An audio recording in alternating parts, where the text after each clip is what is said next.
السلام عليكم ورحمة الله وبركاته. الحمد لله رب العالمين، والصلاة والسلام على أشرف الأنبياء والمرسلين وعلى آله وصحبه مجاهدين الطاهرين، أما بعد. وقال الله تعالى في القرآن الكريم: يا أيها الذين آمنوا اتقوا الله حق تقاته ولا تموتن إلا وأنتم مسلمون.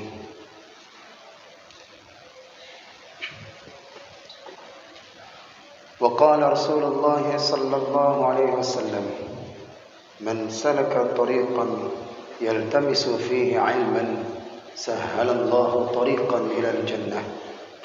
Barang siapa yang berupaya dia untuk mendapatkan suatu ilmu, niscaya Allah akan mudahkan langkahnya menuju ke surga. Mudah-mudahan kita termasuk golongan-golongan yang disabdakan Nabi sallallahu alaihi wasallam. Amin ya rabbal alamin. Baik, kita akan lanjutkan kembali pengajian kita, yaitu di halaman 22 jilid yang ketiga. Kita akan memasuki kepada fasal yang baru. أعوذ بالله من الشيطان الرجيم. بسم الله الرحمن الرحيم. فصل في بيان الطريق في رياضة الصبيان في أول نشوئهم ووجه تأدبهم وتحسين أخلاقهم. فصل في بيان الطريق في رياضة الصبيان في أول نشوئهم ووجه تأدبهم وتحسين أخلاقهم. Ini judul pembahasan yang akan kita bahas ke depan. Ini suatu fasal pada menyatakan akan jalan di dalam membanyakkan akan segala kelakuan kanak-kanak di dalam permulaan kejadian mereka itu, dan menyatakan akan jalan adab mereka itu anak-anak. Nanti akan dijelaskan. Dan menyatakan akan jalan membanyakkan akan segala perangai mereka itu. Pembahasan kita kali ini di fasal berikutnya akan membahas tentang satu pembahasan, yaitu jalan untuk melatih, untuk riyadhah daripada anak-anak itu, ya, sibyan. Jadi melatih anak-anak itu di dalam awal kejadiannya. Nanti awal kejadian itu masih di dalam nutfah, masa nutfah, ya. Dan juga pembahasan ini akan dibahas tentang adab-adab mereka. Itu yang kita yang bentuk tuh. Makanya anak itu tidak ada adab karena tidak diawali belajar adab, diajarkan adab semasa mereka yaitu kecil, maka diajarkan adab. Dan juga pembahasan ini membaguskan akhlak mereka. Bagaimana cara membaguskan, bagaimana cara yaitu membanyakkan segala perangai yang mereka itu. Jadi ada 3 pembahasan yang akan dijelaskan oleh musannif seputar daripada sibyan, yaitu kanak-kanak. Bagaimana kelakuan anak-anak itu? Bagaimana cara untuk melatih jiwa mereka itu? Nah, di sini akan diajarkan oleh Imam Al-Ghazali rahimallahu taala. Apa kata beliau? Kata Imam Al-Ghazali rahimahullahu taala, "I'lam anna at-tariqa fi riyadatis sibyani min ahammil umuri wa awkadiha was-sabiyyi."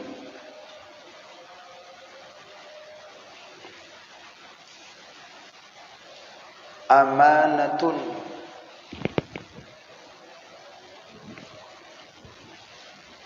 inda walidayhi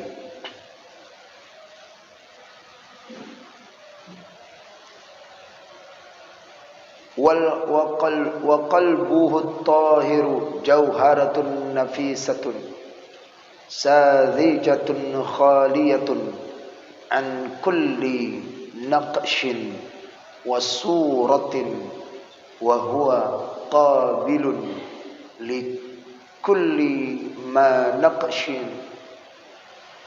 wa ma ilin ila kullu yumalu ilaihi. Imam Al-Ghazali berkata dalam kalamnya beliau itu yang dikutip oleh Syekh Abdul Samad Al-Falambani, beliau berkata, dan ketahui olehmu wahai orang-orang, ketahui mu itu, ketahui olehmu, munya itu menunjukkan orang-orang yang berjalan jalan akhirat, menuju kemenangan, kesuksesan dalam akhirat. Itu panggilan, kata Imam Al-Ghazali, panggilan sopan.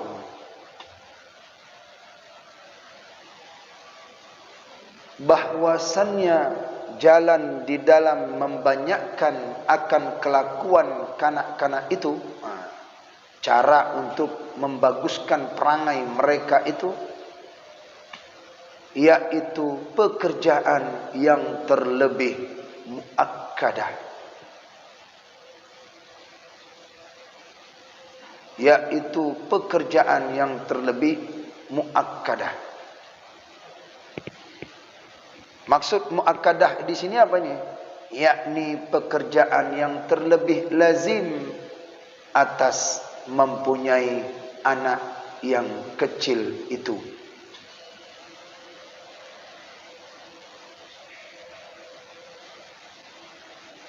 Jadi Imam Al-Ghazali mengatakan bahwasannya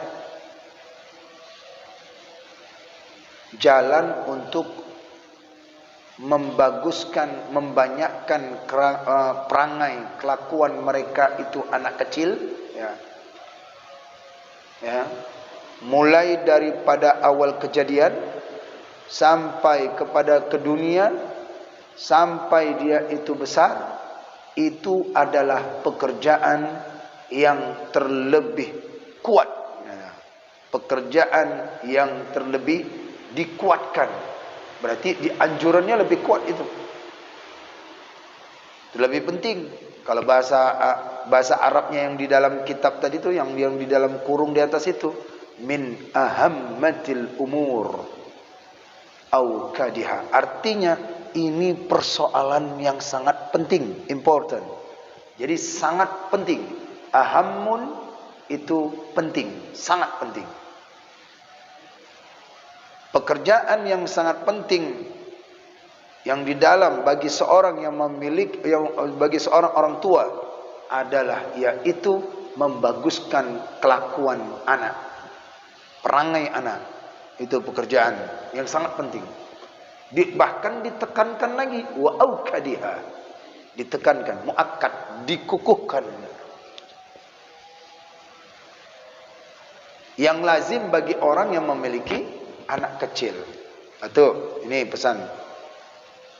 Kemudian, dan adalah kanak-kanak amanah yang ditaruhkan Allah Ta'ala kepada ibu bapaknya. Itu amanah tuh. Jangan disia-siakan amanah yang diberikan Allah. Orang tua hanya ya sudah, saya kan sudah berikan makan dia hanya tidak, pendidikannya, adabnya itu harus diajarkan. Sampai-sampai di ke masjid pun anak itu harus diajarkan adab. Biasanya Pak, kita orang tua, orang ketua kita dulu, kita masih kecil, itu bila ada orang tua kita duduk di rumah, kemudian anak masuk, kita masuk dulu, kita pasti sopan dalam berjalan, membungkukkan badan. Bungkukkan badan. Sekarang orang, anak-anak nggak mau dia membawa apa lagi. Kenapa? Karena dari kita tidak mengajarkan adab itu tadi. Dulu kita masih kecil, dimarahi orang tua, dinasihkan orang tua, menunduk, tak berani menatap. Sekarang anak, bila kita nasihatkan, malah kita ditantangnya. Kalau enggak ngambek dia. Ah, ini melompat nih katanya. Ngancam pula gitu. Mogok makan. Kalau orang yang dulu bahkan dia bilang, kalau dia tidak mau makan, ya udah terus makan. Takut, kita takut. Ini sekarang enggak. Nah, akibat apa? Karena kita tidak awali mereka itu tentang adab-adab, kelakuan-kelakuan perangai mereka itu. Nah, bagus kalau dia datang ke masjid, bagus, tapi kita ajari mereka, ini masjid nak, ini masjid. Nah, gitu. Datang ke masjid jangan main-main. Datang masjid jangan main. Itu diajarin dulu. Pertama masuk kaki kanan. Pertama kita harus berdoa. Diajarin. Nah, di rumah begitu ada tamu. Salam ini ibumu, bundamu ini diajarkan semua adabnya. Ini jalan yang sangat penting. Karena dia itu, anak itu adalah diletakkan, ditaruhkan oleh Allah sebagai amanah bagi kita. Beruntung. Bagi kita diberikan oleh Allah, makin tambah lagi beban, makin tambah lagi itu. Jangan dipikir bahwasannya ya sudah, saya tidak ada beban. Biarkan aja anak itu sendiri. Tidak. Tanggung jawab kita. Mulai daripada kelakuannya, sholatnya, dan lain sebagainya. Bukan hanya kita sekolah, kita kasih makan, tidak. Perangainya itu kita perhatikan loh. Dalam ungkapan kitab Al-Hikam itu disebutkan, bila kita ingin tahu kelakuan anak kita, bila kita ingin tahu kelakuan anak kita, perangai anak kita, tuh lihat siapa yang dikawaninya. Bila kita ingin tahu. Jadi enggak nyalakan kita langsung ke orang. Artinya siapa yang ditemaninya. Bila temannya itu nama baik, anak udah ngarah ke situ. Apalagi anak-anak yang masih kecil, cepat kali menangkapnya tuh. Yang aneh-aneh enggak kita kepikir dia sudah nangkap dia. Maka perbaikilah. Makanya penting anak-anak itu belajar pelajaran akhlak. Penting. Pelajaran akhlak. Kita dahulu udah ditempa pelajaran akhlak setidaknya ini. Nah, pulang ke rumah salam orang tua. Masuk ke rumah assalamualaikum. Tasnya diletakkan sana. Bukan langsung begitu pulang ke rumah, assalamualaikum. Ada meletak di tas saja. Ini kenapa? Akibat kita sendiri tidak memberitahukan apa itu perangai-perangai yang baik. Bagi seorang yang ingin menjalani jalan akhirat, bukan hanya untuk dirinya, tapi dia selamatkan pula anak-anaknya. Jadi jangan dirinya aja yang menjadi seorang salik, tapi anaknya juga selamatkan. Jadikan dia adab. Jadi kebesar nanti akan ke bawah nanti. Baik, itu dia kata Imam Al-Ghazali. Setengah daripada itu,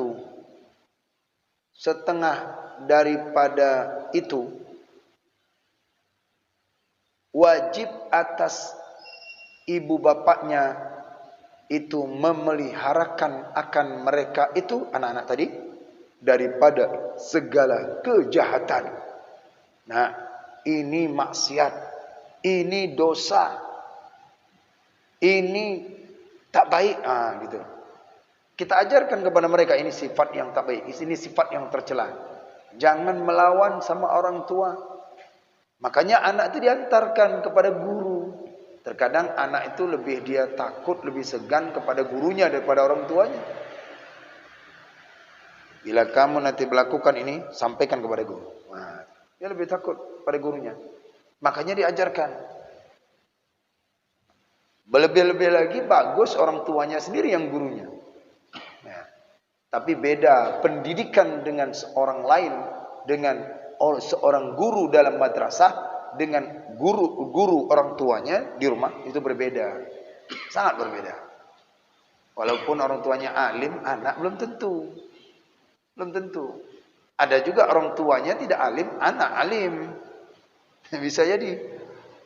Anak tuh alim bisa jadi karena dia bergaul dengan ulama-ulama, bergaul dengan orang-orang alim, ngikut. Orang tua alim, anak tidak, bisa jadi dia bergaul kepada orang-orang yang tidak. Yaitu tidak ada adabnya. Nah, inilah usaha kita sebagai orang tua. Ini kembali nasihat untuk kita nih, yang orang tua.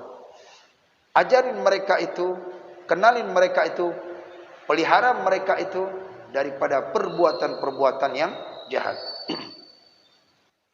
Dan daripada segala maksiat.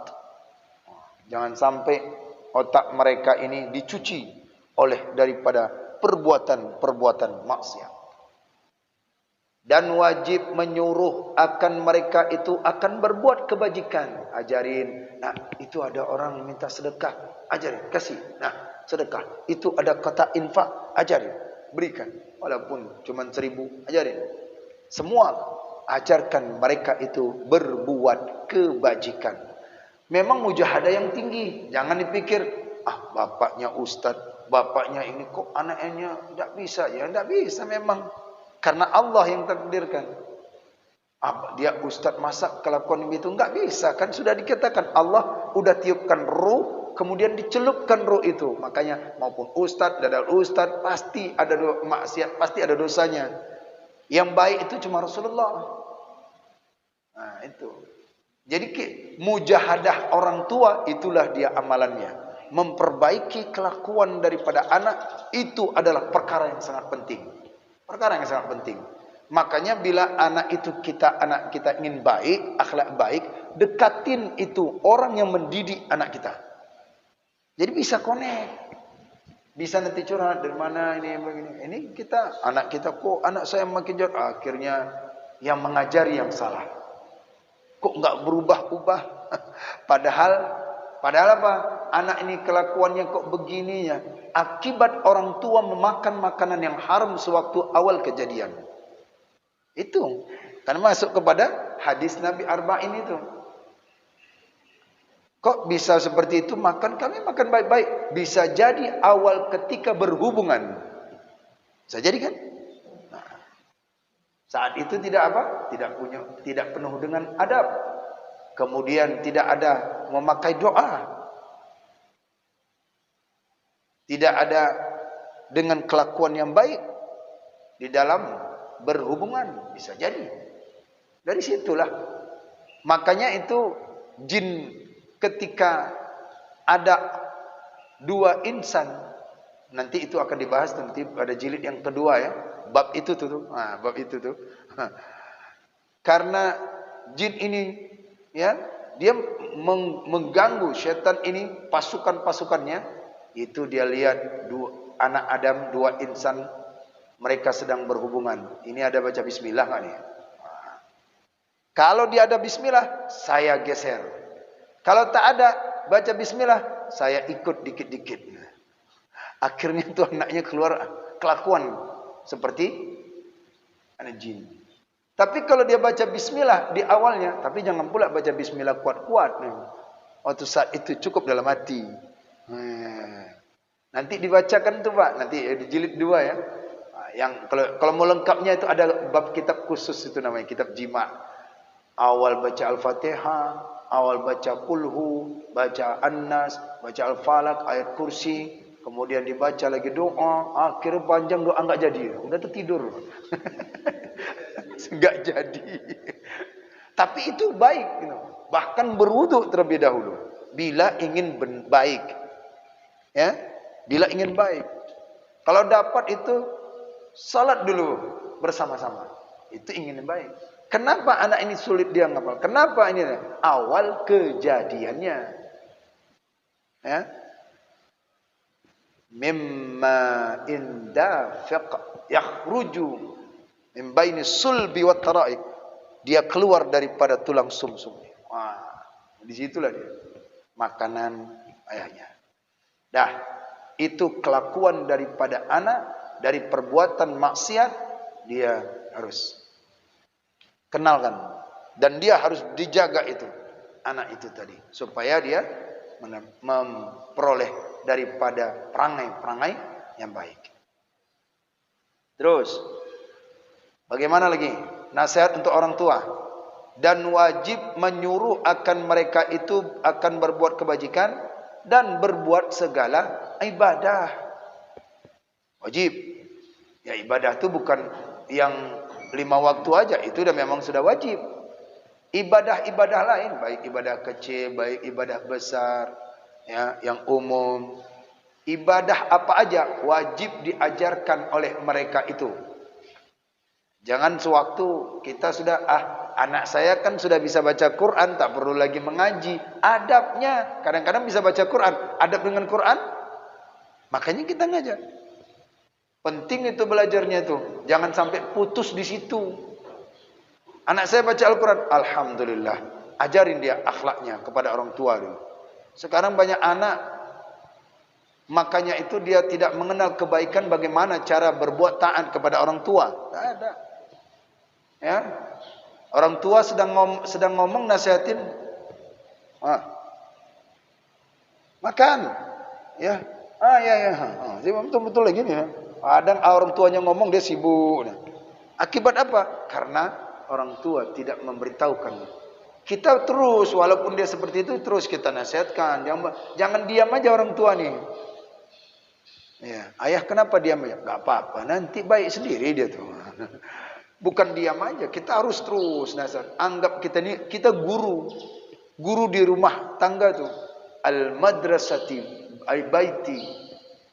Sekolah adalah daripada rumahku, itu adalah sekolah. Kita buat di rumah kita itu adalah sekolah.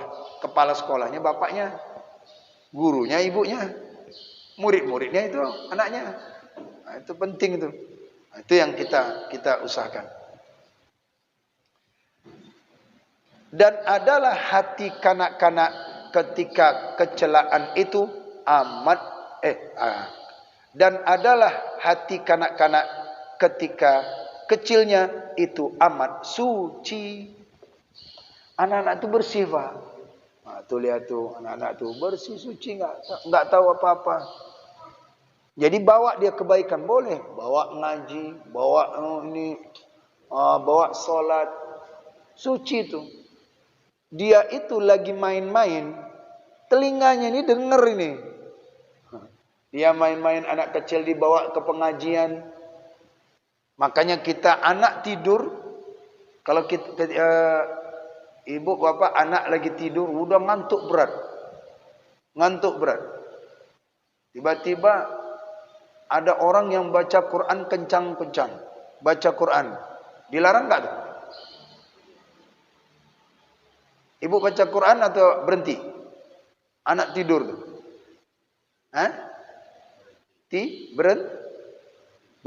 Berhenti kan? Berhenti enggak, Bu? Nah, ini enggak tanya bapaknya, ibunya aja, karena ibunya sering gendong anak. Berhenti enggak?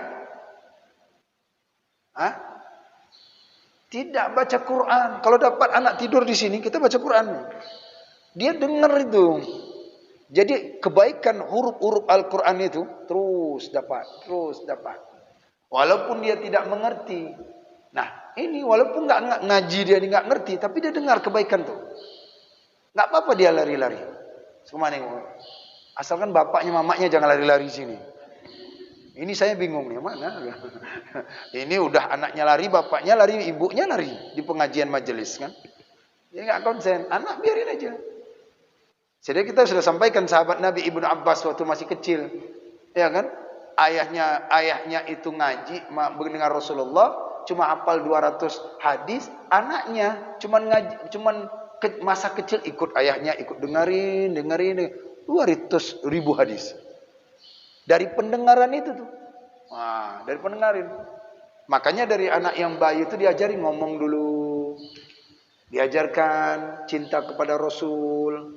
Walaupun dia nggak bisa ngomong, tapi dia udah kenal siapa itu Allah, siapa itu Rasul. Makanya bayi yang begitu dia lahir, dia sudah dijegat dengan bahasa kalimat tauhid. La ilaha illallah. Muhammad Rasulullah. Itu baik gitu. Apalagi baca Quran, apalagi baca Yasin, apalagi baca ini surat Muhammad, surat ini bagus sekali itu. Khatam Quran lebih bagus. Nah, jadi orang tua itu dia memiliki anaknya apalagi ketika kecil, hatinya itu amat bersih. Tinggal orang tuanya aja lagi mewarna gimana. Kalau diisi perbuatan yang jahat, anak itu nanti akan bisa jadi jahat maksiat. Dibisikkan anak itu. Nah, nanti kalau ada yang cari bapak kan bilang bapak nggak ada. Itu bapak ada. Anak itu nggak tahu apa dia. Itu ayah ada.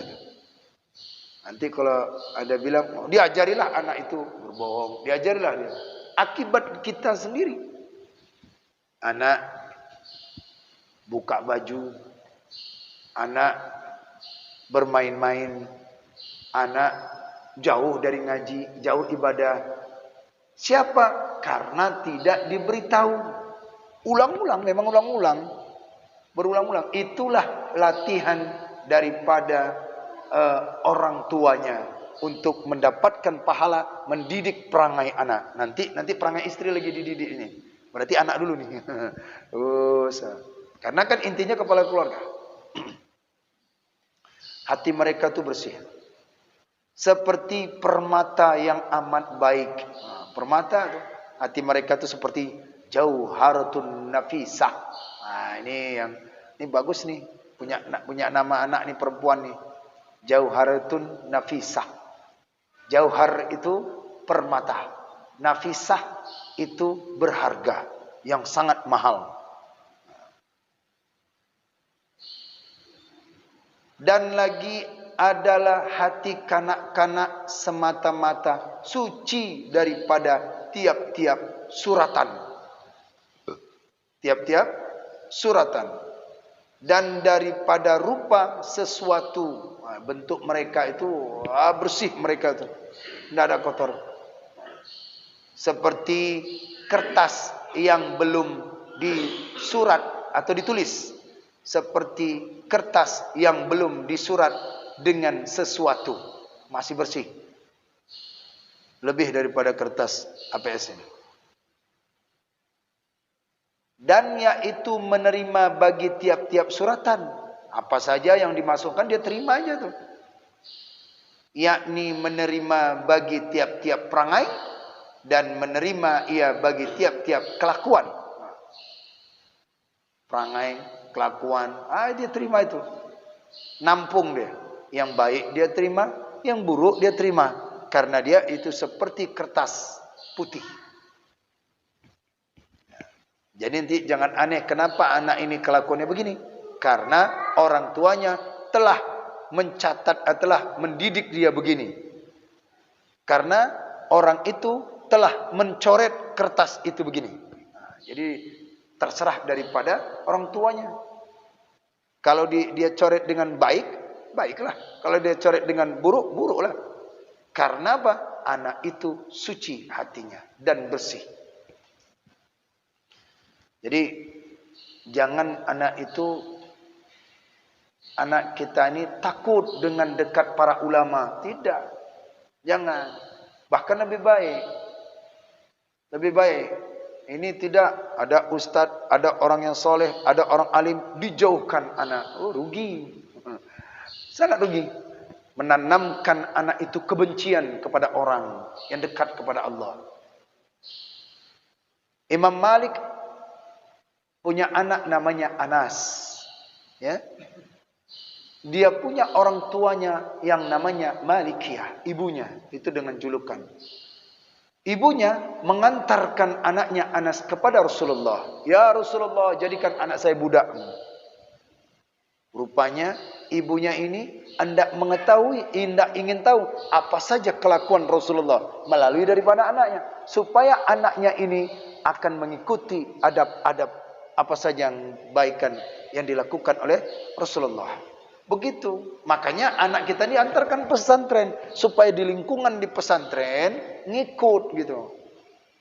Kalau keluar dari pesantren tiba-tiba yaitu tidak berubah, tidak ada kelakuan yang baik, itu asal kejadiannya dulu tuh. Awal dia tuh. Atau bisa jadi dari orang tuanya tuh. Maka disitulah kita berusaha terus tempah anak itu dengan perilaku yang baik. Dekatkan dengan masjid, dekatkan dengan orang-orang ngaji, dekatkan. Itu guru kita, guru ibu tuh, salam gitu. Itu orang-orang yang ngajarin kita tuh, salam. Anak itu diajarin, bukan anak tuh ngajarin memusuhkan, enggak baik. Itu udah tanda itu. Anak yang seperti itu berarti orang tuanya telah menanamkan kebencian kepada anak itu tadi. Udah menanamkan kebencian. Jadi nanti nih kebesar nih akan tertanam kebencian terus besar, tidak senang, tidak suka. Nauzubillah, jangan sampai kita seperti itu. Ini akibat dari kita sendiri.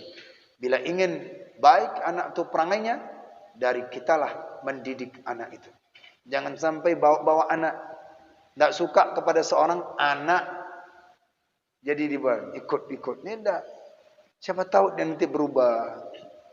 Biarkan saja.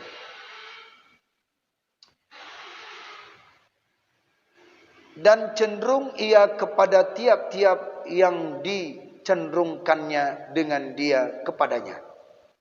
Hati anak itu bila ditulis baik-baik, bila ditulis buruk-buruk, dan bisa jadi condong hatinya kepada apa yang dituliskan itu. Ditulis cenderung dia itu kepadanya itu, yang di orang tuanya.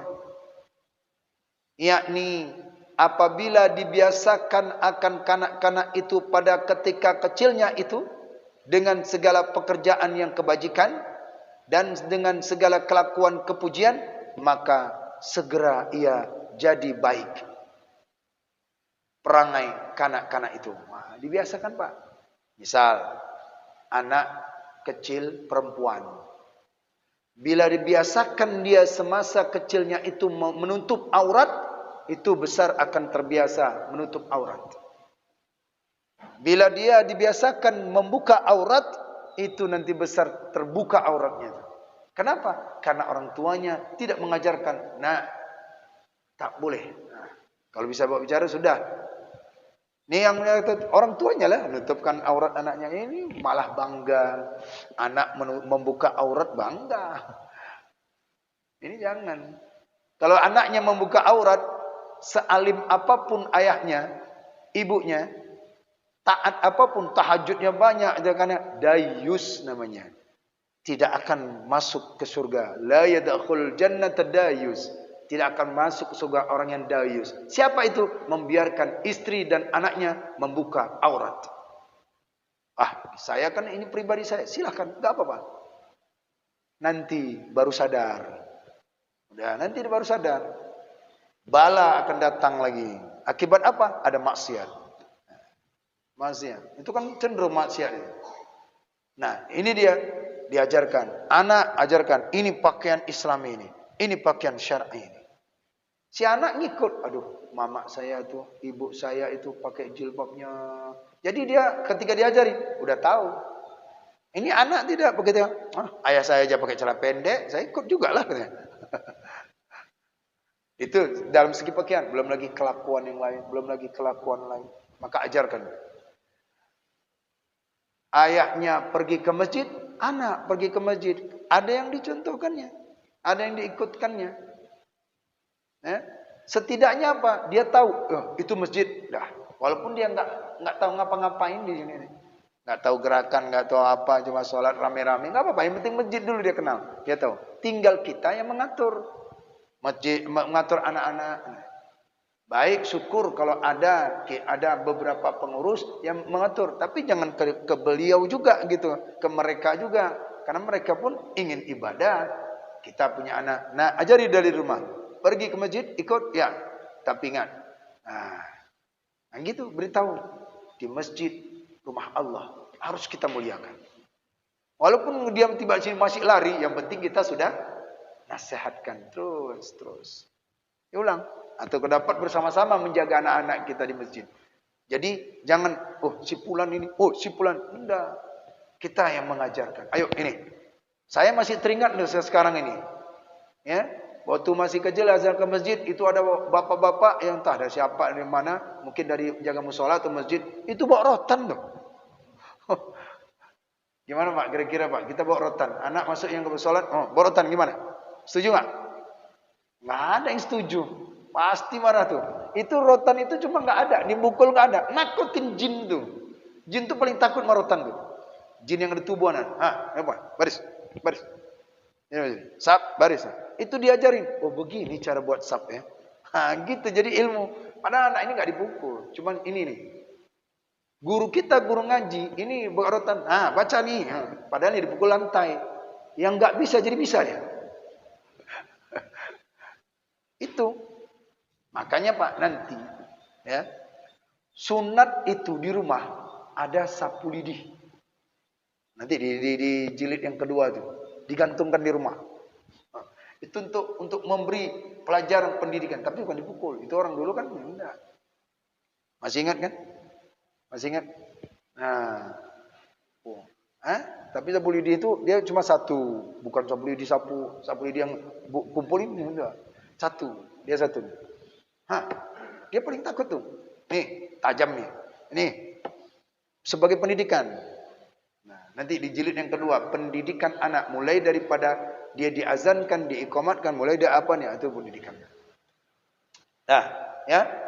Jadi kita sama-sama ketika masuk ke masjid anak diajarkan, nih baca doa. Bismillahirrahmanirrahim. Allahumma ftahli abwaba rahmatika. Dah baca dia. Ada. Lama-kelamaan hafal, terbiasa sampai besar masuk masjid. Nah, di sini perkara di masjid dengan kita menjaga anak-anak kita semua di sini. Nah, itu satu ilmu adab dia dapat. Satu perangai yang baik dia. Kemudian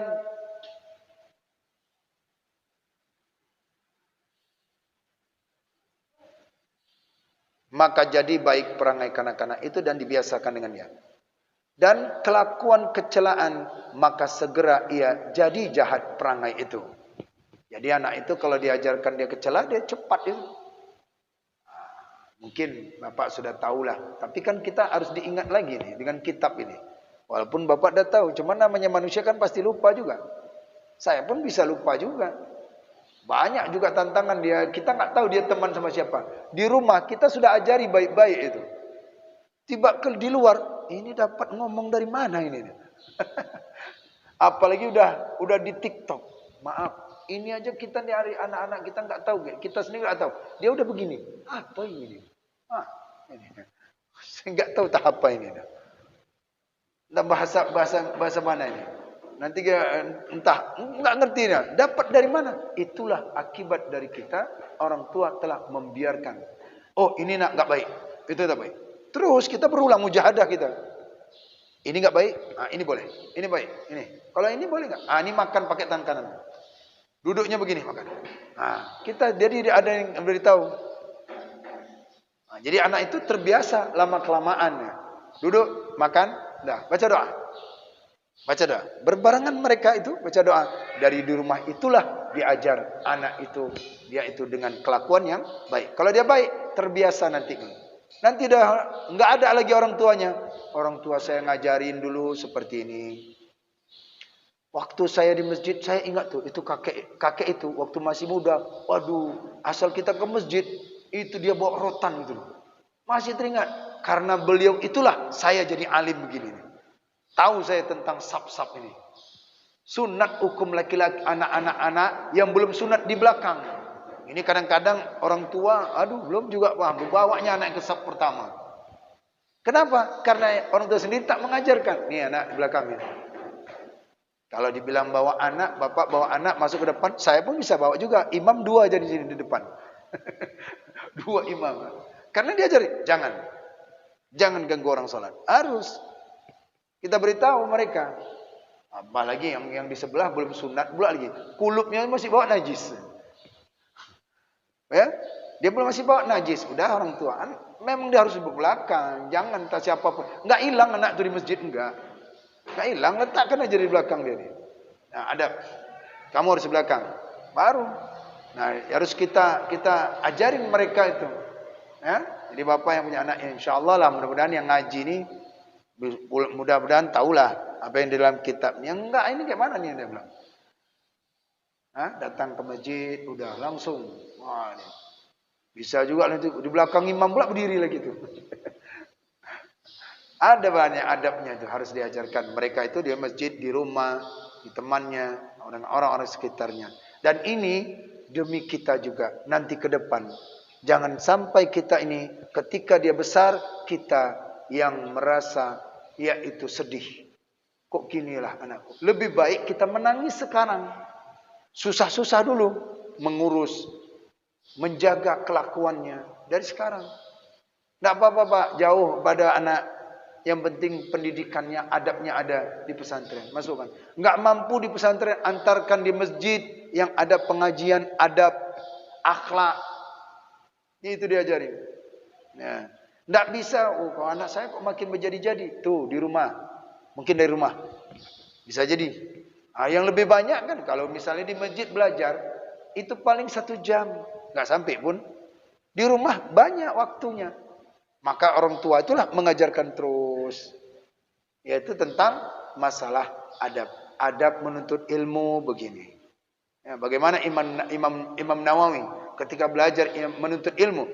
Beliau menuntut ilmu dengan penuh adab. Dari masa kecilnya sudah diajarkan. Kemudian orang tuanya mengantarkan ke Damsyik. Begitulah. Kita lihat kisah para ulama-ulama ketika masih kecilnya bagaimana.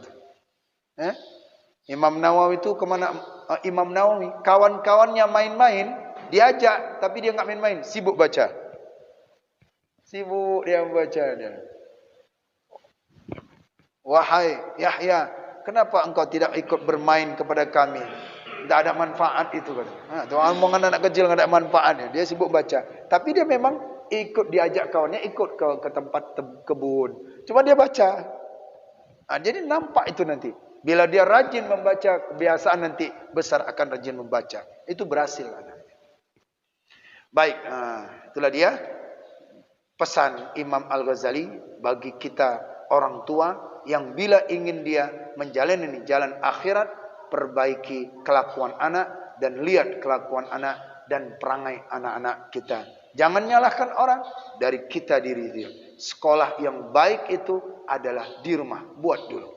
Tanamkan Islam kepada mereka. Tanamkan syariat kepada mereka. Buat ini adab-adabnya. Adab ke kamar mandi, baca. Nih, keluarnya baca. Mau makan, baca. Dari dia lama-kelamaan menjadi terbiasa. Baik, sampai situ aja. InsyaAllah kita akan lanjutkan kembali perkataan Imam Al-Ghazali tentang daripada mendidik kelakuan anak-anak menjadi lebih baik. Mudah-mudahan ada manfaatnya. Wallahu a'lam bissawab.